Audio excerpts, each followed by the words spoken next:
Welcome to the Leaders in Payments podcast, where we talk to C-level leaders from across the payments landscape.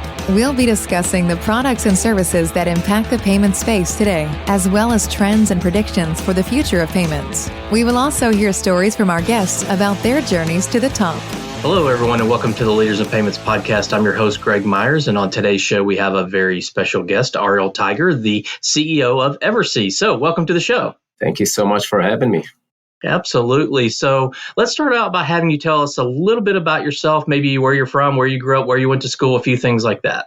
Sure. So again, thank you so much for having me. And thanks so much for the invaluable content. I saw that it's 5 years in the making. So congratulations on getting to 400 episodes. As for me, born and raised in Israel, the various experiences in my life shaped my leadership style. So I graduated Naval Academy in the late 90s.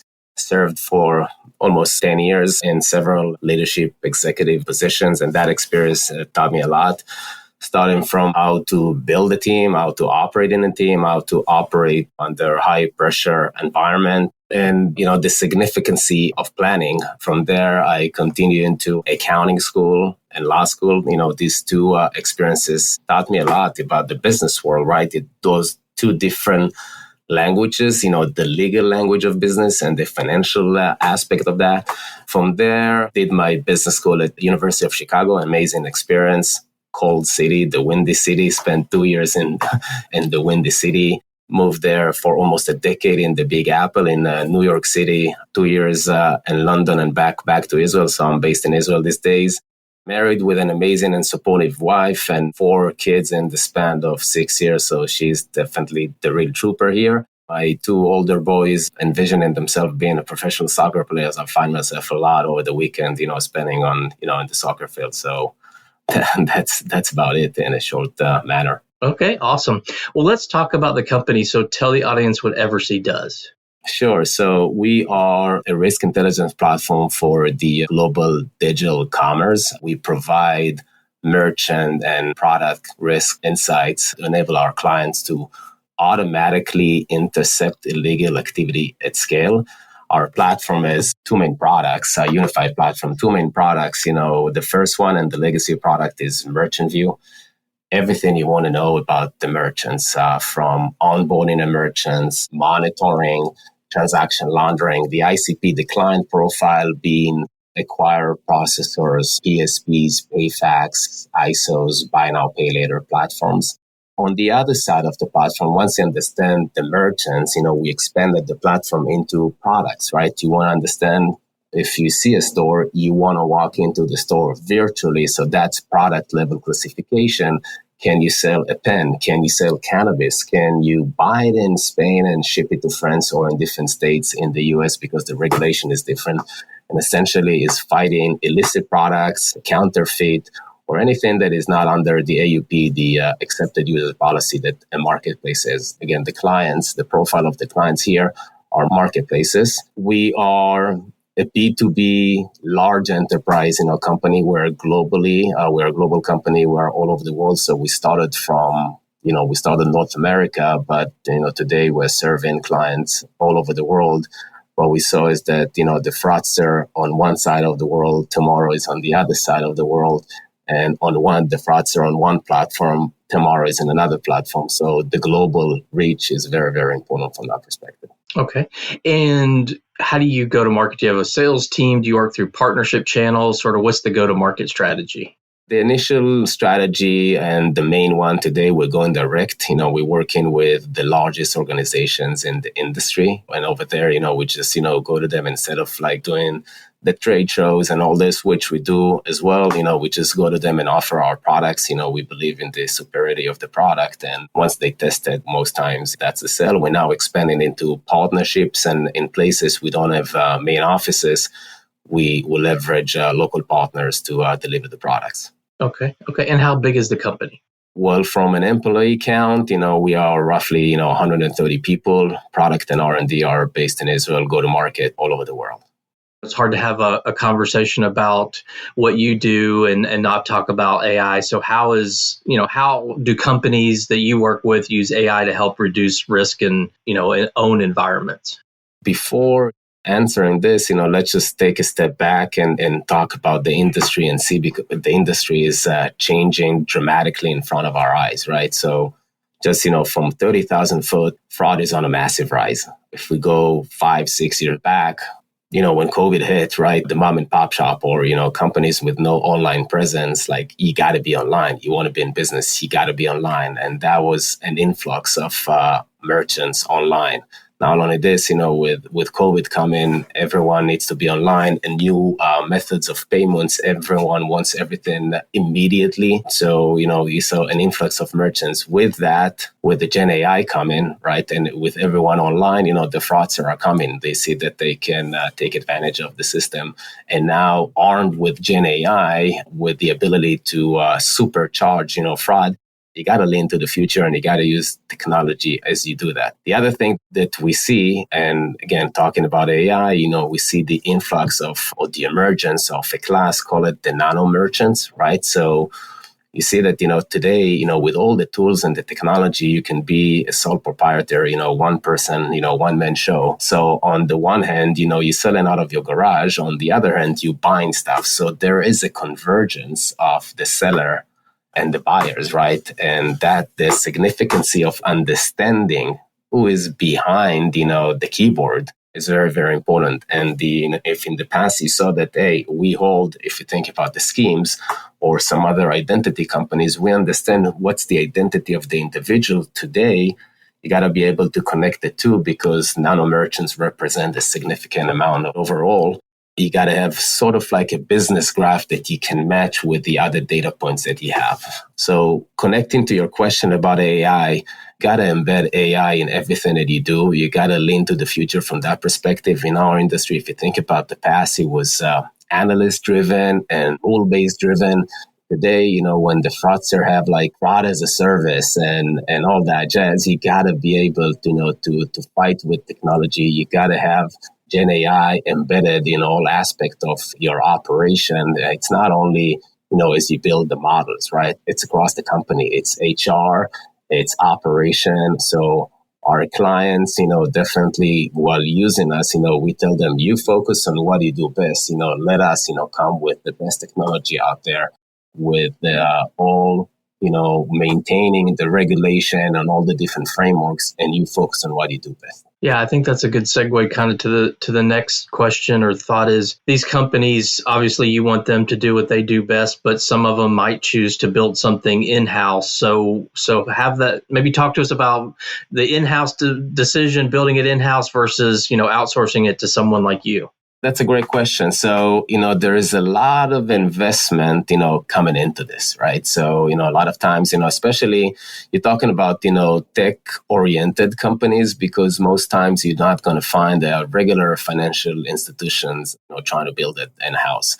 But, the approach that we took into this and, thinking about, what EverC does, what differentiate what we do here is, we start with a tech-first approach, right? So a lot of times, and connecting to what he asked, the competition is not the legacy provider. The competition is what the company is doing in-house. And essentially, what we try to tell them, again, this is what we do best. So we start with a tech-first approach, right? That we are not building the foundational models, but we are the application layer, right? So we have Gen AI models embedded across the entire product suite. We do it faster, better, I would say, right? And as you think about, scale, right? You got to have the infrastructure to do it on a massive scale.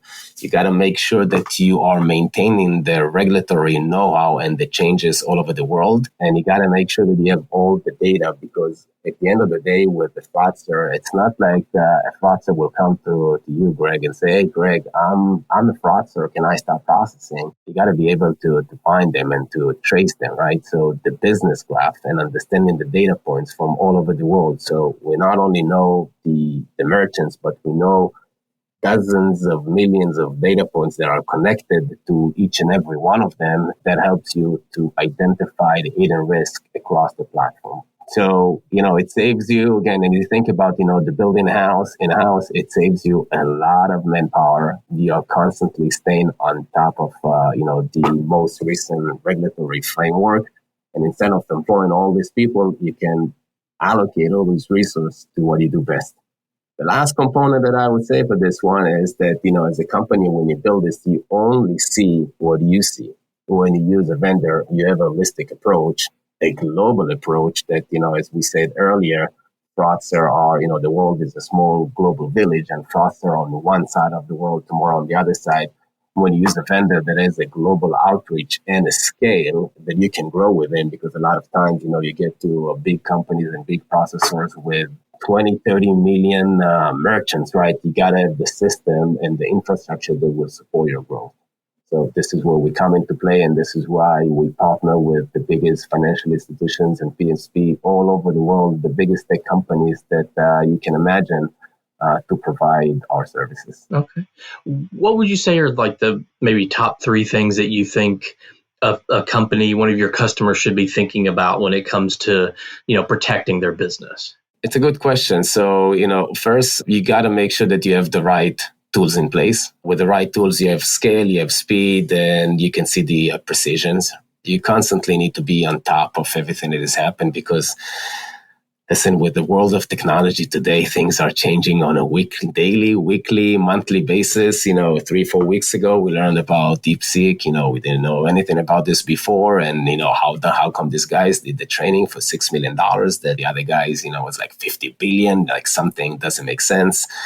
And that, the narrative changes. So you got to be able to keep on top of everything. Regulation is changing all over the world. We're seeing today, with the new administration, people are, still waiting to see over the next 60 to 120 days, how everything is going to unfold, right? And at the end of the day, whatever is going to change there on the federal, on the state level, for sure, illicit activity is illicit activity. A counterfeit is a counterfeit.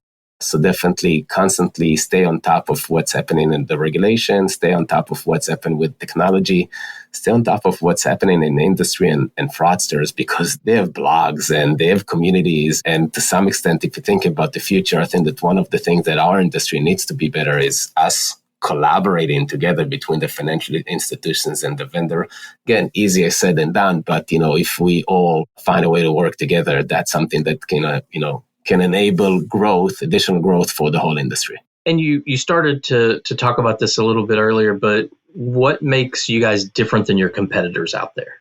Yeah, so first is the tech-first approach. And again, we are vertical SaaS. So again, we don't build the foundational model, but we leverage the Gen AI model, again, across the entire product suite. Infrastructure enables scale. So you can start with as little as one merchant and grow to 20, 30 million merchants, and the system keeps growing. The third component, we talked about the business graph, which gives a lot of valuable information because you can connect using different metadata and different data sets that we have, to see the fraudster and to find them in different places in the world. So the system can has like billions of data points and connections, edges, they call them, right, all over. And the last component, I would say, again, working with big industry players, what we learn is that one size doesn't fit all. It's sort of like 80-20 or 90-10, even though a PSP is a PSP or an acquirer is an acquirer.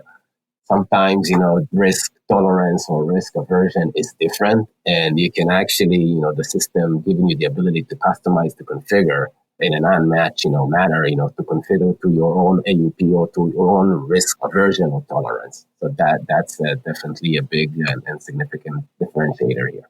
Okay.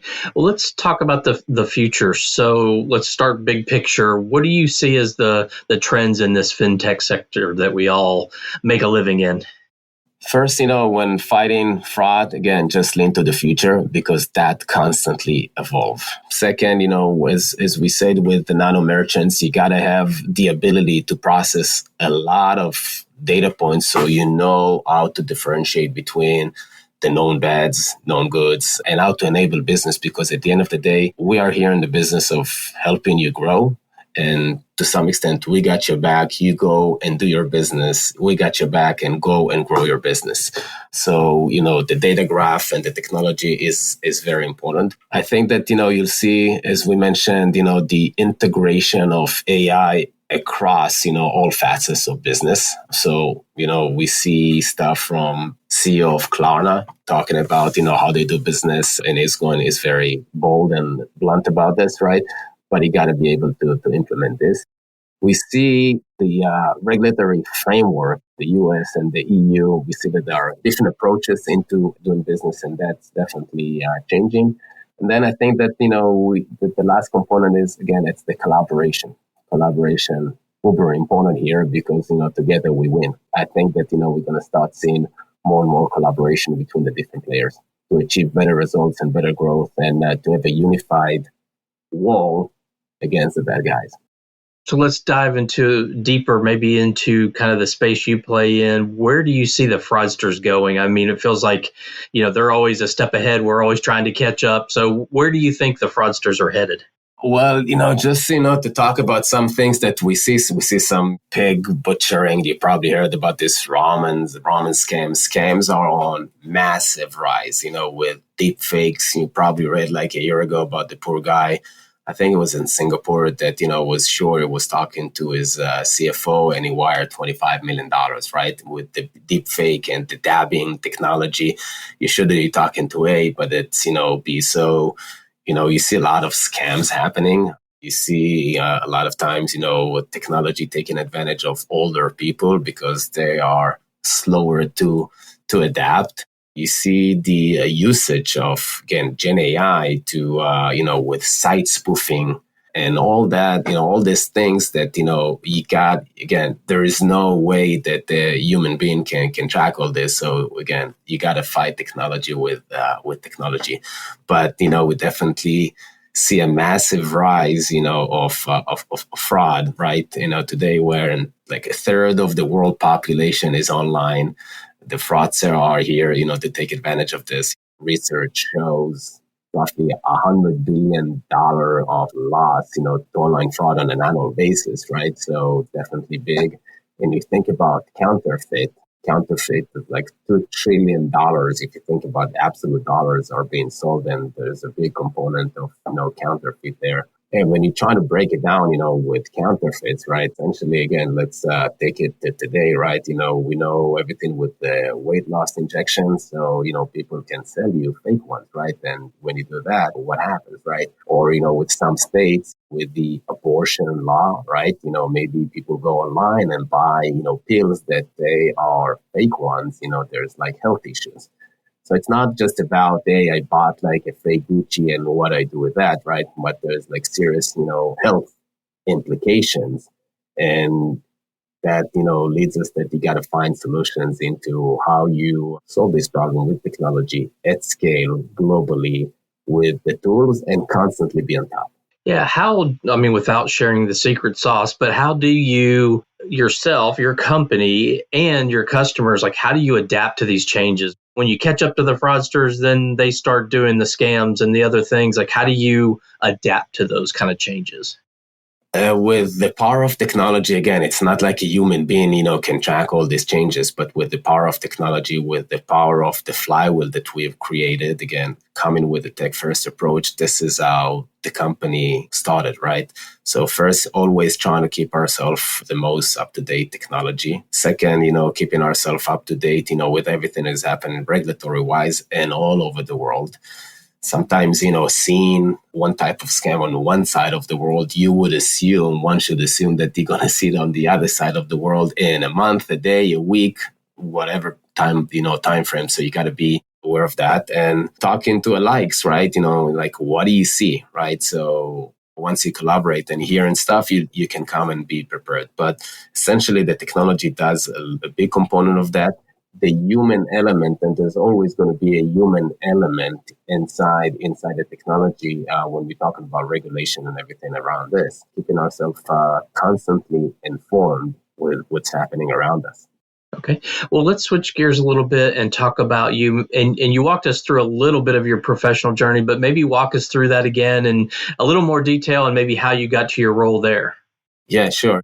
I mentioned, spending almost a decade in the Navy, that, the operational muscle got the build and stretch, and it prepares you for startup life and the intensity. From there, post business school, I was M&A investment banker. So I worked on Wall Street, sharpened my analytical skills and got to be detail oriented with, the numbers to the T, to the point, making sure that you get everything right. From there, quit, investor banking to join my buddy from the Navy, Adam and Miguel. Building WeWork, and it's like literally in the first, few months. So I actually served, most C-level positions. So I was COO, CFO, ran a lot of the G&A function, ran international markets. So I was the CEO of Latin America, launching that market. It was once in a lifetime kind of experience. You learn how to build teams, you learn how to build the brand, you learn how to grow something domestically, one city, one coast, two coasts, coast to coast, now expanding to Europe. Everything is English speaking, now expanding to China, Latin America, and things like that. It was a very unique and amazing experience. 2018, left that. It was about time, to move on. Company was doing well. And I started to invest in Series Seed and Series A. And EverC that's how I got to know EverC. So I started here as an investor. And I invested back in 2018. Very eye on the road deal and connected to everything that the company does. Essentially, as you think about this, catching the bad guys online, making the world a better place. And in 2021, when I got back to Israel, the opportunity presented itself to join EverC, run the company, supercharge it to, what the company can become. So, with that, joined as the CEO, and I've been running the company for 4 years, and been an amazing ride. A lot of change. Again, who knew that Gen AI is going to come? But then that comes, and you gotta, move fast and adjust and adapt to everything that is happening. So, an interesting and fun ride, adding to this, everything is happening macro wise and domestic wise. It makes the story much more interesting and roller coaster. But the life of an entrepreneur, I guess. Yes, that is definitely. So what are some things you're passionate about? Maybe one work-related passion and one personal passion. Yeah, so, work related, and it's sort of like the same narrative that we've been talking over the conversation here. It's tech and innovation, what we see again every month. It's just like with the changes, I'm trying to keep myself up to speed with all the different application layers, not only they're related to what we do here, but, generally speaking in life, stuff that used to take X time, now it's 1/10 of the time, right? So it's definitely making us, much more efficient, reading and looking at stuff and imagining, how diseases, that we thought that, or things that we thought is going to take decades to solve, now with computing, things are moving at the speed of light. As, the passion, a derivative of this is, with everything that we're doing here, building trust in the online and the e-commerce world. Again, as a parent, it's definitely something that, you want to leave something better for your kids. And this company is on a great mission to do good things in the world. And in the personal side, the father of 4 in span of 6 years. So my eldest is 11 and my youngest is 5. Watching them grow and being involved as much as possible, being, on the entrepreneurial, path, that's very exciting and enjoying. And with that, we also dedicate some of our time and funds into unprivileged kids, sick kids, and trying to support as much as we can. So if someone came to you and said, hey, I'm interested in getting into the fintech space, maybe they're just right out of university, right out of school, and they're looking to build a career, what type of advice would you give them to be successful?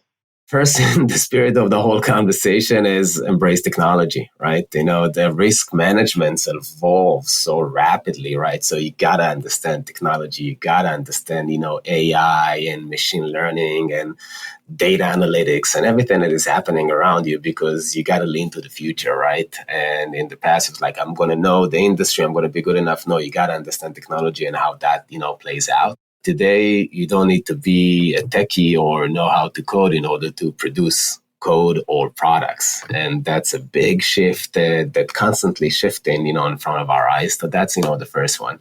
Second, build strong foundations in compliance and regulatory framework. Learn the framework, because the principle will always stay the same. Things can change, but the principle will stay the same, leading to the third thought about this, and always, stay adaptable. Things will change, right? And regulation will change. And sometimes there is a new administration, but the framework and the way that the regulator think about things, if you understand that, you can apply that in different matters, and be ready whatever curveball, you get, from market or from technology or from everything that is happening around. Yeah, I think that's some great advice. So, Ariel, we've covered a lot of ground already about you and about the company and the industry as a whole. Is there anything else you'd like to add before we wrap up the show? Sometimes we try to stay, to sway away from technology, lean to the future. The way to win, the future is lean to the future and not to sway away, is to keep yourself, up to date. And if we all unite and, do good things together, I have zero doubt that, we'll live better future for our kids and for, society. Working together unitedly, will make the world a better place. And thank you so much for having me, Greg. Yeah, I think that's a great way to end the show. So thank you so much for being on the show. I know your time is very valuable. So again, thank you so much. Thank you. And to all you listeners out there, I thank you for your time as well. And until the next story. Thank you for joining us this week on the Leaders in Payments podcast. Make sure you visit our website at leadersinpayments.com, where you can subscribe to the show and where you'll find our show notes. If you enjoyed listening, please share on your social channels as well.